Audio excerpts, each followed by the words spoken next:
જય શ્રી કૃષ્ણ મિત્રો, સ્વાગત છે મારી ચેનલ ઇંગ્લિશ ટીચર કેબીમાં. આજે આપણે બાળ કેળવણી લક્ષી વાત કરવા જઈ રહ્યા છીએ. એક કંપનીની અંદર એક યુવાન માણસ કામ કરી રહ્યો હતો, જે પોતાની નોકરી પ્રત્યે, પોતાના કામ પ્રત્યે એટલો વફાદાર હતો કે એ કામમાં એટલો મશગુલ થઈ જાય કે કેટલા સમય એમાં વીતી ગયો છે એનું પણ એને ભાન રહેતું નહીં. સવારથી સાંજ સુધી બસ પોતાના કામમાં એ પરોવાયેલો રહેતો. પરિણામે એ પોતાના કામને એટલું ડેડિકેટ કરતો કે ઉત્તરોત્તર એની કંપનીમાં એને પ્રમોશન મળતું ગયું. એક દિવસ કોઈ પ્રસંગોપાત કોઈ કામ હોવાથી એ ઓફિસેથી ઘેર વહેલા પહોંચ્યો. પપ્પાને વહેલા આવેલા જોઈને બાળક ખૂબ જ આનંદમાં આવી ગયો અને પપ્પા સાથે બેઠો. બાળકે થોડી વાર વાતચીત કર્યા પછી પપ્પાને કહ્યું, પપ્પા, તમને ઓફિસમાં કેટલો પગાર મળે છે? તો એના પપ્પાએ કહ્યું કે મને ઓફિસની અંદર આખા દિવસનો પગાર નહીં, પરંતુ કામના કલાકો પ્રમાણે મને પગાર મળે છે અને 1 કલાકના મને 300 રૂપિયા મળે છે. વાત સાંભળીને બાળકે થોડીક વાર વિચાર કરીને પોતાના પપ્પાને કહ્યું, પપ્પા, મને 200 રૂપિયા આપો ને. 200 રૂપિયાની વાત સાંભળીને એના પપ્પાને થોડો ગુસ્સો આવી ગયો અને બાળકના ગાલ પર એક તમાચો લગાવી દીધો. બાળક રડતો રડતો પોતાની રૂમમાં જતો રહ્યો.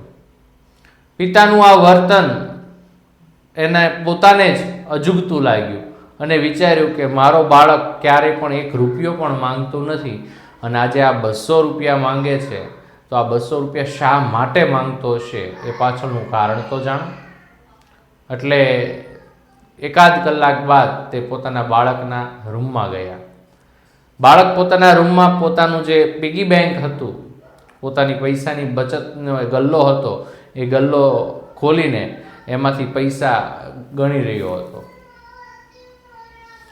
પપ્પાએ પાસે જઈને પૂછ્યું કે બેટા, મારાથી તને જોરથી મરાઈ ગયું, પરંતુ મારે ખરેખર તને પૂછવું જોઈતું હતું કે તારે પૈસા શું કરવા છે, તો તારે 200 રૂપિયાનું શું કરવું છે? બાળકે પોતાના પિગી બેંકમાંથી નીકળેલા છૂટા પૈસા એને બતાવ્યા અને કીધું કે મારી પાસે આ પિગી બેંકની અંદર 100 રૂપિયા છે અને જો તમે 200 રૂપિયા આપો તો મારી પાસે 300 રૂપિયા થાય અને મારે તમને 300 રૂપિયા પગાર પેટે દેવા છે, જેથી કરીને તમે મને તમારો 1 કલાક મારી સાથે વિતાવો, મારી સાથે વાતો કરો, મારી સાથે બેસો અને મારી સાથે રમો.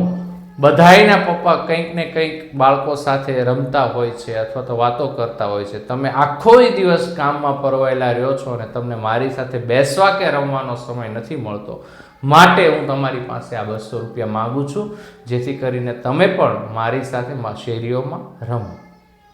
મિત્રો, આ વાત એકદમ સહજ છે, પરંતુ ખૂબ ગર્વિતાર્થવાળી છે.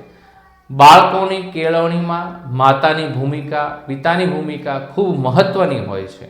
બાળકોને જો કંઈ શીખવવું હશે, બાળકોનો વિકાસ કરવો હશે, તો એમના પિતાએ પોતાના વ્યવસાયમાંથી સમય કાઢીને બાળકો સાથે પોતાનો સમય વ્યતીત કરવો પડશે.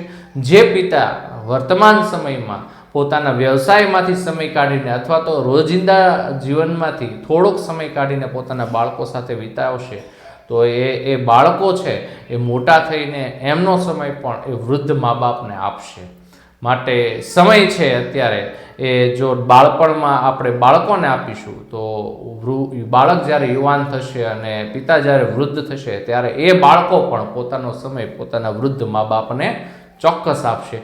માટે આપણા બાળકો આપણા ઘેર આપણી સાથે હોય તો અઠવાડિયામાં 7 કલાક બાળકો માટે પણ ફાળવવા, રોજનો 1 કલાક બાળકો સાથે બેસવું, એમની સાથે વાતો કરવી, એમને શું શાળામાં શીખવ્યું છે એ બાબતે વાતો કરવી, એને એકાદી વાર્તા કહેવી અને શેરીઓમાં એની સાથે કોઈને કોઈ રમતો રમવી, જેથી કરીને આપનું પણ મન પ્રફુલ્લિત રહેશે અને બાળકો પણ પ્રફુલ્લિત રહેશે. આભાર. અસ્તુ.